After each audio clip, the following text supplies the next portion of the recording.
Hi. So we chatted a bit briefly about this already online, but how did this film start for you? Where did this come from?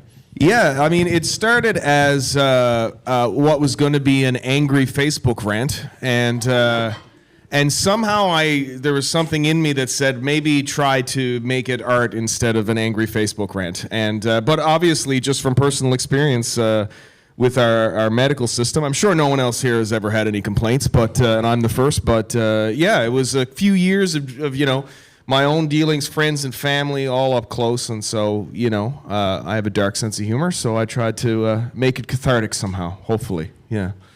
And so when you were covering this kind of a heavy topic, and one that's very close to a lot of people, what was it that drew you to doing dark comedy to bring that idea out? That's a good question. I mean, I'm obviously a fan of it. I realized sort of a few years ago, maybe with dismay, I was listening to an interview with Charlie Brooker, who makes Black Mirror.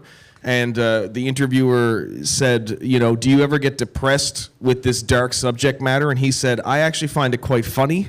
And I agreed with him and then thought, oh, I'm messed up like him. Okay, cool. But I tend to like satire. I tend to like that sort of, it still has to have a soul of some sort, but ultimately that it's going to use humor to try to dig into those darker places, and I really did. I mean, there's a line in the film where, of course, it says "hang in there," and the guy says, the doctors have recommended this. I've literally had a doctor say that to me at the end of an appointment. Do you know what I mean? Like, so the film is, maybe not ha-ha funny all the time, but it is, because it's true as well as being, hopefully funny. And when you were thinking about this idea, what was it that sort of drew you into the more like corporate setting? Like, can you talk a bit about like bringing this medical show into the boardroom? Yeah, well, I mean, I guess to get a little serious, I mean, I feel like most people probably agree that it's never the doctors per se or the nurses or the nurse practitioners. It tends to be the administrative top-down stuff that becomes as the corporation that people get forgotten in, So to me, it's always about, I guess, punching up, not down, and speaking truth to power. And the power is that, right? It's always it's always those levers of power that are the problem. It's never the people working in it. The people working in it are just as frustrated as you or I when we go in for help, Maybe I'm putting too much weight on this as well. It's also just a funny movie with ridiculously tone-deaf inspirational quotes, but that was sort of some of the idea behind it. Yeah. And this isn't the only sort of iteration of this story. It was written or it passed through some other mediums before making it to film. Is that right? Yeah, it was. It started, like I said, it was going to be a Facebook rant, and then it became a short story, and I was honored to win the Arts and Letters Award for that a few years ago for the short story, and I did say to my partner Nancy, would it be funny if I posted the win and said I'm going to use this $1,000 the government gave me to get good health care? And she said that's too dark, Ian. And I went, okay, I'll make a movie about it instead as well. So what was that? What was that like? Sort of bringing it to the screen. How was you kept it quite contained, quite focused, I guess is a good way to say it. You kept it with a small cheap, I believe is the word. Cheap, you're trying to figure out. That's another word. Mike, for it. We had tens of dollars for this film, and well, genuinely, the film was made on a budget of $2,000, and we did manage to pay everybody, which was great, and we went through ACTRA and all of that stuff, and we were lucky. We had a wonderful space that was donated from a friend of mine, Ray Critch, who just put out a book. Look for his Beltrain Massacre book today. But he gave us the law offices that we used for that shoot, and of course it's just a two-hander with Colin and Allison, who did fantastic work. My producer Vida, who is here and will be up next, did lots of work with me to try to figure out how to make that money go far, and I scored Vida's film as well. Nice little reciprocal nickel screening here today. And Justin did great work. Justin Sims shot it as well. We shot it on iPhones. Those are shot on an iPhone 16 Pro, which shoots in RAW format now. So, we were able to take it to NIFGO to be colored after, which was a cool thing. So that helped to keep the cost down as well. And ultimately the short story is just dialogue, so it could be transferred over to script relatively easily. But there was definitely a process that evolved there too. In the original short story, it's a lot of the Dr. Howard character, giving this exposition and creating, the story that we follow. The film, we wanted to give more to Allison to do, and she does such fantastic work with it. Even if it's just facial expressions, she kills it, I think. So there was an evolution for sure, but we found a way to make it on a true indie budget, Yeah. That's what we love to see. And I mean, shooting it on the iPhone 28 years later, right? Wild. Technically on the iPhone, maybe 100 iPhones, but... And it's also worth noting, I mean, the other piece was all the inspirational quotes. And interestingly enough, I actually did use AI for those. I used DALL-E through Canva to make those inspirational quotes. And I feel like I can say that very publicly and not be deeply ashamed, because it's sort of meta to the story. We actually realized the goal here was not to make beautiful inspirational quotes. It was to make tone deaf, missing the point, soulless inspirational quotes, which AI is fantastic for doing that kind of work currently. So yeah, we were able to do that, and some CG adding it on after. Soulless work only. Yes. It was not credited in the credits because it didn't deserve a name yet. Any questions from the audience? Okay. Well, thank you. I was vaguely afraid, so I'm glad. Okay. What was that? Oh, okay. It's just a light heckle, very quiet, polite heckle. That was Nancy. My That's fine. favorite. What? How was catering? Said the caterer and my partner Nancy Hines. It was excellent. Nancy Hines did an excellent job catering the shoot. Nancy Hines for catering. All right. Nancy will be handing out cards after the Q&A. Thank you so much for coming and chatting with us. Congratulations on the film. Thanks very much. And now from above, below, I'd like to invite up Vida Nairn, Daniel Griffith, and Vanessa Cardoso.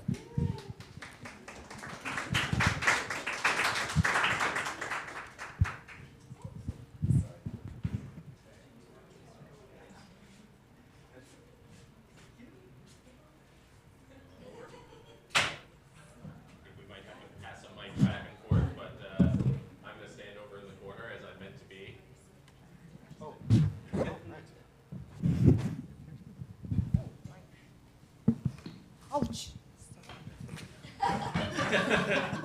They're scary, but they're solid. I'm trying to do some clowning here.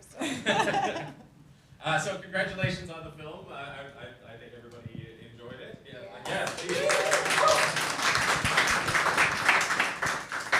So where did this story start for you, Vida and Daniel?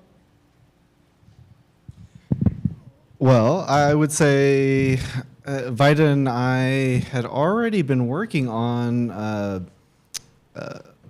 a film called Fishbowl that came out previously. You might have seen that through NIFGO's Picture Start program. And so we decided we wanted to make another kind of shorter film for less money, really about like a documentary about like an artist practice. And it was like Vida, who already knew and had worked with Vanessa, who brought the idea. And so we kind of talked about it and then thought of the kind of idea of really following Vanessa's practice, which she does really kind of daily, every other day, as a really interesting perspective on like the things that we often don't see on screen and the kind of meditative practice that kind of gets Vanessa into the mode of clowning. And so, yeah, I think that was the inspiration that I remember. Great. And Vanessa, when you were first approached with this idea, had you ever sort of captured clown on film before? Had you ever had anything made about your practice? No. Yes, no. When Vida approached me asking if I was like, if I'd like to do something like that, I said, yeah, like, yes, I think it would be nice to show like how a clown prepared like to be on stage. And also to show like the different type of clown that's not a clown from a circus. So I said it was a good idea. So I said, yes, let's do it. And it seems like a different type of, a different practice of clown than people are really used to seeing. How did you sort of find your way into clowning to begin with? Was in Brazil. There's a group in Brazil called Lume Teatro. So they have like different methods of creations.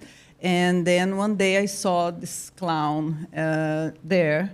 Then I kind of like called my attention how he was like just expression without saying anything. And then I was moving to Canada. So I said, I'm an artist, but what can I do in Canada that's like, I didn't speak in English, by the way, at the time. And then I found like clowning, I don't need to speak, I can just, so I started like a research about clowning and pochinko. Then I found Sarah Tilly, the master clown here in Newfoundland, Labrador. So I said, okay, I can move to Newfoundland. There's a clown there. So yeah, that's how I start like my research studies. And Daniel and Vida, how familiar were you with this practice? Did you already have an idea of what Vanessa's practice looked like, or were there any surprises in the exploration through the film? I really didn't have like a clear understanding at all, so it was pretty new for me, and so it was really. I think that's what really drew me to the project, because I had never really heard of pachinko clowning, and so getting to know like that kind of process, but also like Vanessa's specific process, I think was very unique for me. Like it was really going into uncharted territory for me. I don't know about you, Vida.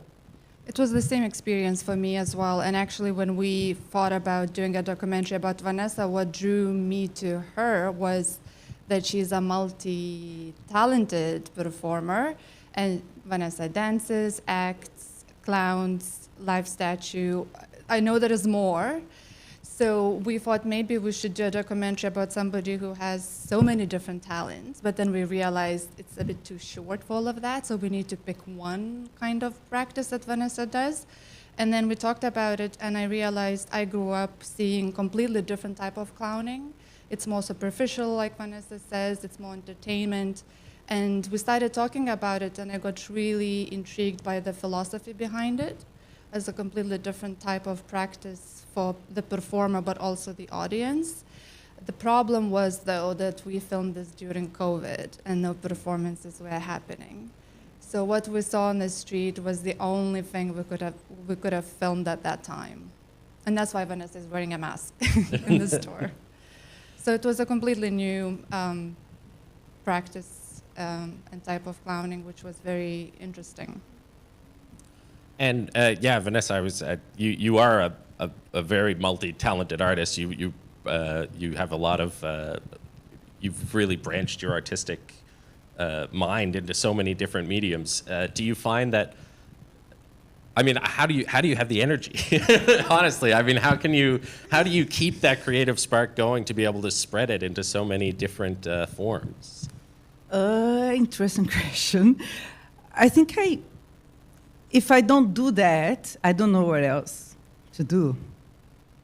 Like, really, like it's inspiring me to live, actually. Like, I cannot do anything else if I'm not creating. So that's why I create so much. And I'm trying to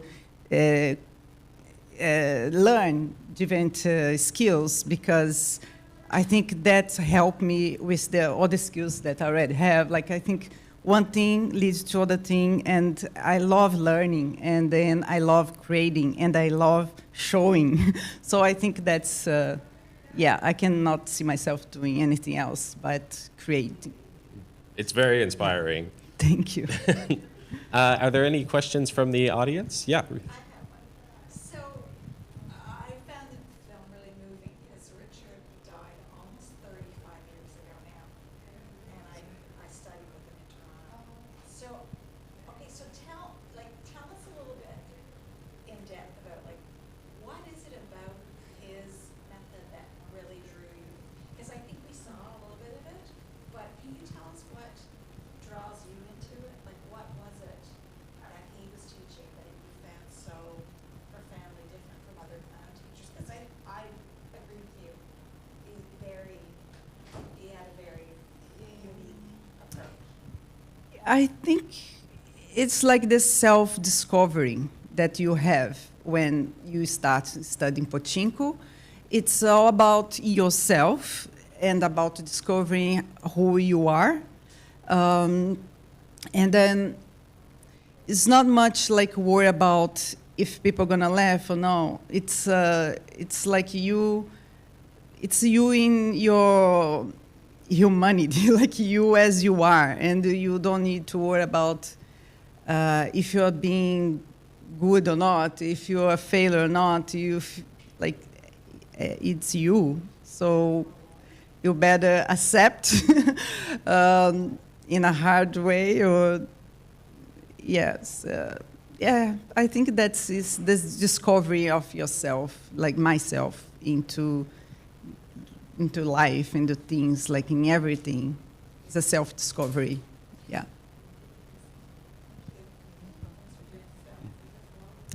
Any other questions? Okay. Thank you so much for coming and chatting with us. Thank you for bringing the film and being part of the festival this year. Congratulations.